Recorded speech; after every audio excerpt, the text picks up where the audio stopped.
Les sujets du jour de la revue fiduciaire. Premier sujet de notre JT. Rachat de parts et remboursement de comptes courants d'associés, deux obligations distinctes. Un associé peut-il faire annuler un rachat de ses parts au motif que son compte courant ne lui aurait pas été remboursé ? Dans une affaire récente, une société a procédé au rachat et à l'annulation des parts sociales d'un de ses associés par le biais d'une réduction de capital.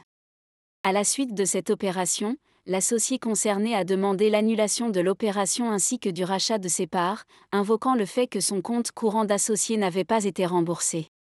Les juges ont rejeté sa demande. Ils rappellent qu'une avance en compte courant est remboursable à tout moment, sauf convention contraire, sur demande de son titulaire. Cependant, l'obligation de payer le prix du rachat des parts est distincte de celle de rembourser le compte courant d'associé, sauf si une telle condition est expressément prévue dans les statuts de la société ou dans une convention spécifique, ce qui n'était pas le cas en l'espèce. Dans ce contexte, l'associé retrayant ne peut donc pas invoquer le non-remboursement de son compte courant pour faire annuler la réduction de capital, et, par là même, le rachat de ses parts. Deuxième sujet de notre JT. Réduction pour frais de tenue de comptabilité. Jusqu'à présent, une réduction d'impôt sur le revenu correspondant aux dépenses exposées pour la tenue de comptabilité était accordée aux contribuables optant pour un régime réel en cas d'adhésion à un organisme agréé. Égale aux 2/3 des dépenses exposées, elle s'appliquait dans la limite de 915 € par an.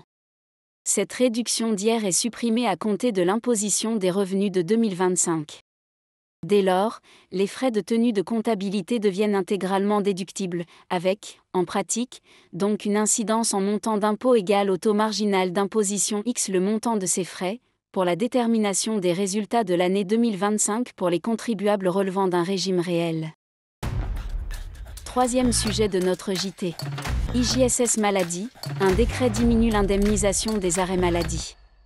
Un salarié en arrêt maladie, non professionnel, perçoit, sous condition, des indemnités journalières versées par la Sécurité sociale, IJSS.